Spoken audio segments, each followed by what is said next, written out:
Have you ever wondered what happens after someone steps away from the life they've built? After decades of dedicating themselves to something meaningful, what remains? Today, we want to share a story about legacy.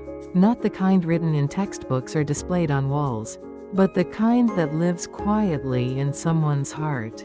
A story about one teacher, one letter, and the quiet realization that our influence never truly ends. The afternoon light entered the classroom softly, almost hesitantly, as if it knew something was ending.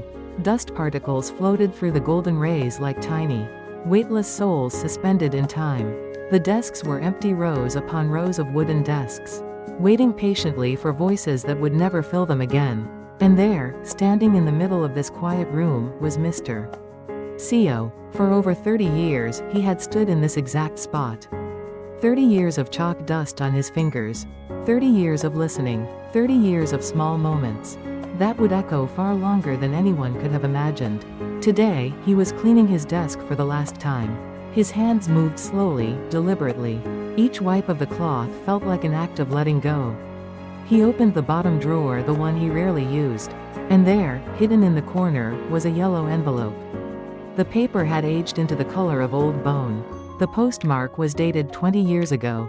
He picked it up carefully, as if holding something fragile from another lifetime. His name was written on the front in careful, youthful handwriting. The kind of handwriting that believed in the future. He sat down slowly in his worn leather chair. The room seemed to hold its breath.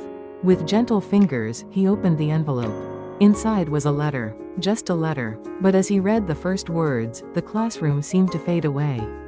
And another time came alive in his mind. The letter was from a student named Park Gina. And as he read, the memory came back. A quiet girl who sat by the window. She rarely raised her hand. The other teachers had marked her as slow, as someone who would struggle through school. But Mr. Co. had seen something different.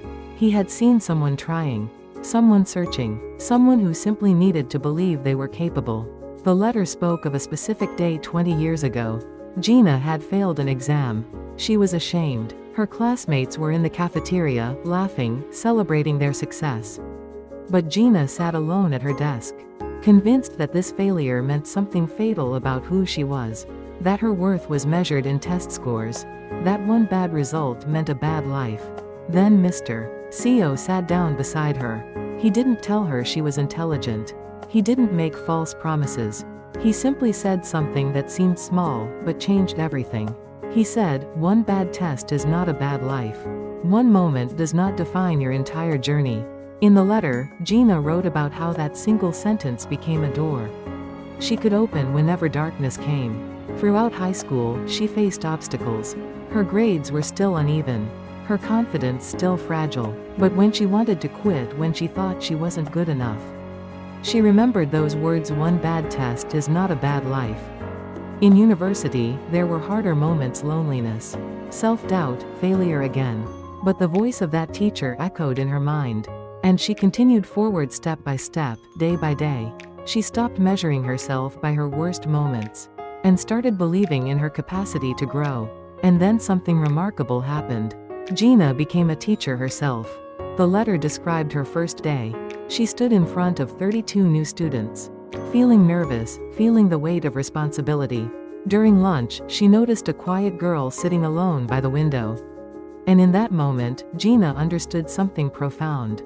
This was not coincidence. This was continuation. This was legacy. She sat down beside that girl, just as Mr. Co. had once sat beside her. And she said the exact same words. One bad test is not a bad life. One moment does not define who you are. You have the capacity to be so much more. Gina watched as the girl's eyes filled with tears. She watched as doubt transformed into possibility. And she realized that she had become a channel for something that started 2 decades earlier. That in that moment, Mr. Co. was still teaching. Through her hands, through her voice, through her compassionate presence. The letter continued. Mr. Co., you may not remember that day. It might have meant nothing to you. Just another moment in your 30 years of teaching. But for me, it meant everything. Because you saw me. You didn't see a slow student or a failure. You saw a person worth believing in. And that belief changed the trajectory of my entire life. Today, I'm passing that gift forward. I'm teaching. I'm helping others believe in themselves. And I want you to know you never really stopped teaching. You're still here, through me, through the students I reach. You're still here, and you always will be. Back in the classroom, Mr. CO sat very still. The letter trembled slightly in his weathered hands. He wasn't crying, but something profound was happening behind his eyes. It was as if a door, closed for so long, had suddenly opened onto a light that was always there. He read the letter again. And again. With each reading, the words seemed to reveal something deeper. The dust continued to float through the afternoon light. The empty desks waited in silence. The room held the weight of 30 years, compressed into a single moment of understanding. Mr. CO carefully folded the letter. He moved slowly, reverently, as if he were folding his entire life back into itself. His weathered fingers worked with the precision of someone who knew the value of what he held. Then he whispered to the empty classroom, to the dust, to the light, to the 30 years that had never been empty at all. We all live on, he said softly, in the hearts we have touched, in the moments we shared, in the words we spoke when someone needed to hear them most. We all live on. He pressed the letter gently against his chest. Outside, the world continued. Buses honked in the distance. Students laughed on the street below. The sun began its slow descent toward the horizon. But here, in this room, in this sacred space between past and present, something was held, something was remembered, something would continue. Some letters never ask for a reply. They simply remind us that we mattered, that our presence made a difference, that the quiet moments of kindness we offer often create ripples far beyond what we can ever see or measure. Thank you for spending this time with us today. If this story touched your heart, please consider sharing it with someone you care about, because everyone deserves to know that they matter, that their influence is greater than they might ever realize, and that kindness, no matter how small, never truly fades away.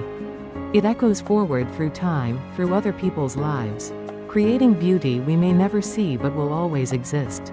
If you enjoyed this story, please like and subscribe to our channel. We create stories about human connection, legacy, and the quiet moments that shape our lives. Every story we share is about real people and real emotions. Subscribe to be reminded that your life has meaning, and that you, too, are part of someone else's beautiful story.